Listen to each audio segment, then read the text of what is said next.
Hello everyone, we are from group 10 in microeconomic class and our group had five members.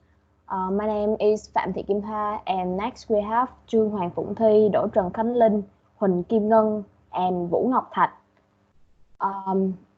I guess you have heard about the elasticity and there are many other types of elasticity that measure how agents respond to variables other than the change in a goods price. And today we're gonna talk about one of them is cross price elasticity of demand. There are five things that we're gonna talk today. First, we have definition. Cross price elasticity of demand, shortened to XED, is a measure of how much the quantity demanded of one good respond to a change in the price of another good. And we have an example. If the price of the battery increases and everything else stays the same, the demand for margarine is likely to grow as consumers try to substitute. There are some usefulness of cross elasticity of demand, especially in companies. And companies utilize cross elasticity of demand to establish prices to sell their goods. For example, this measure can help them to determine whether or not it's a good move to increase or decrease selling prices, or to substitute one product for another to generate better revenues. Next thing we have formula. My name is Khánh Linh and I'm gonna talk about the formula elasticity of the gross price of demand will equal to the percentage change in quantity of X divided the percentage change in price of E, and after that we invert the symbol, and finally we have the result E. The change in quantity X divided the change in price of E cross the price E divide the quantity X, and we're going to go deeply about the signal from the result on the next slide.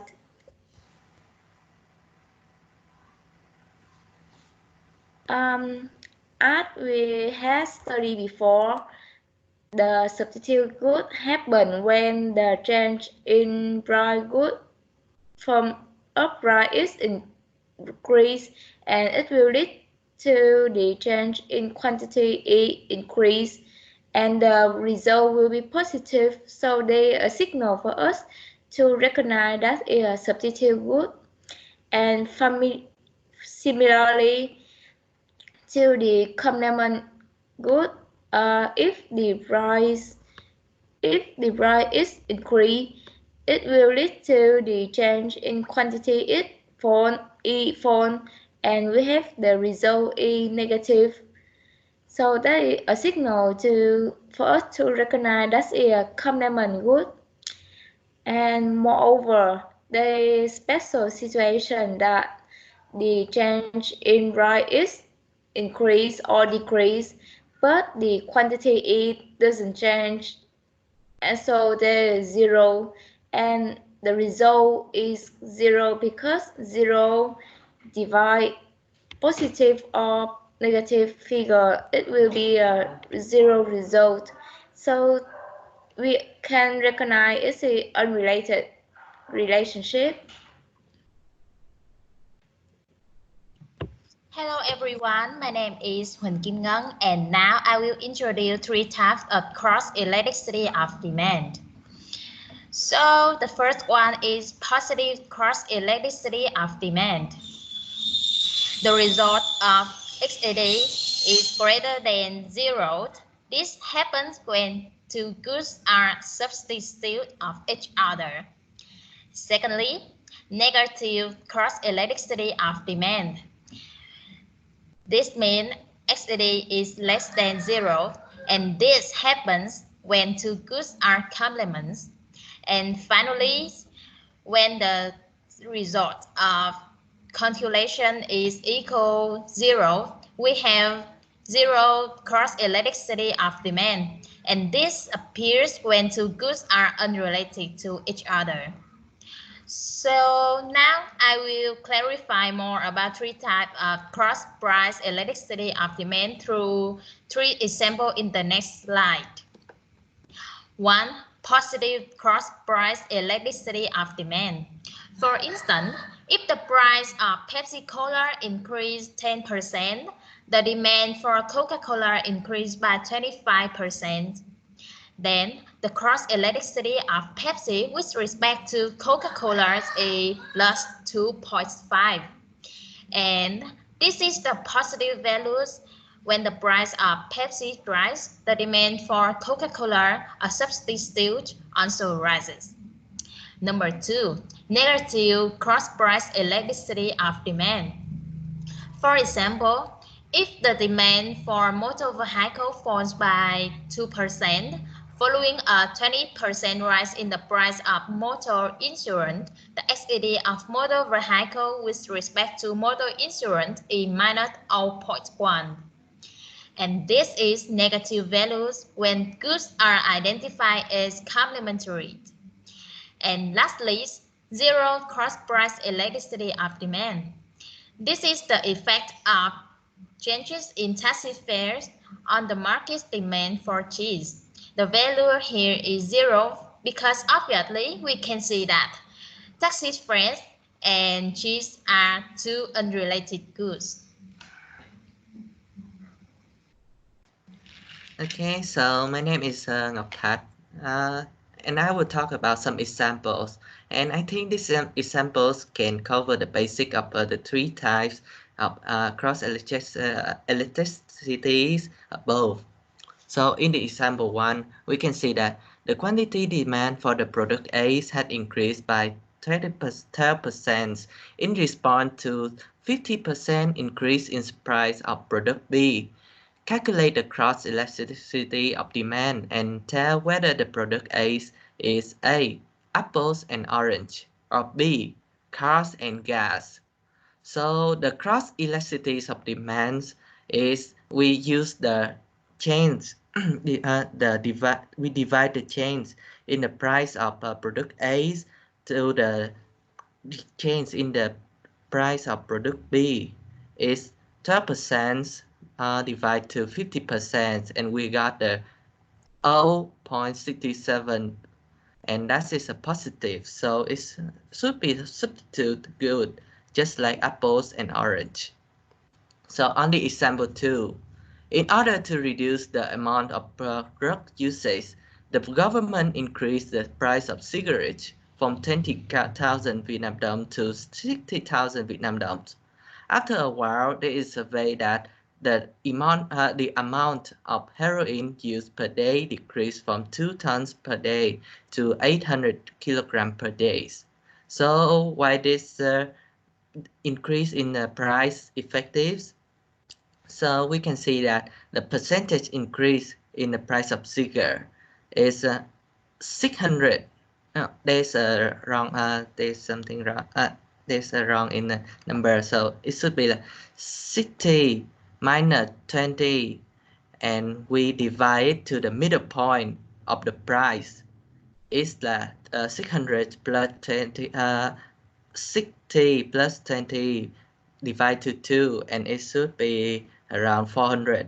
So when we divide all of that, we got a 100% increase in the price. So next is the percentage increase in quantity demand for heroin. We got that 800 tons, 800 kilograms minus 2 tons, and we divide that to the middle point of those is 800 plus 2000 divided to 2, and it should be around 1400. And we divide out of that, we can get that minus 85.71%. So the SED should be around minus 85.71% divide into 100%, and we got the answer is minus 0.86%. So these goods are complement goods. Well, so why the increase in price effective is because when we increase the price of the cigarette, people have to use more money to buy the cigarettes, so they have less money to buy the drug. So that is why the amount of heroin used per day decrease. There's also example 3 about two unrelated goods that I would say it doesn't have in here, but I would say it with example 2. So imagine that there's a basketball and cigarette. The basketball price change, but the cigarettes, the demand in the cigarettes don't change because we don't usually buy cigarettes with basketball. So that the demand of the cigarettes is zero change. And although when we use that demand divide into the price change in the basketball, it doesn't really matter because it's always got the answer is 0. So that is the example 3.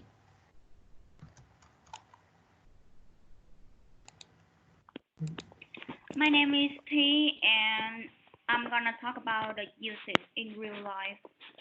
Knowing a product's gross price elasticity of demand for other related products allows a firm to better understand the market that it is serving. And this firm can better identify how many competitors share the same product space in the eyes of consumers, as well as how sensitive sales revenues are to changes in the marketing strategy of complementary products outside of its own market. And this kind of valuable information can reduce the firm's exposure to financial risk, and firms use this information to develop targeted strategies that optimally respond to the price changes of both competing and complementary products. And we move on to the summary. Substitutes will always have a positive gross price elasticity or greater than zero, and complements will always have a negative gross price elasticity or less than zero. And the last one is unrelated goods will always have a gross price elasticity of zero. And thank you for your listening. Vỗ tay đi mọi người.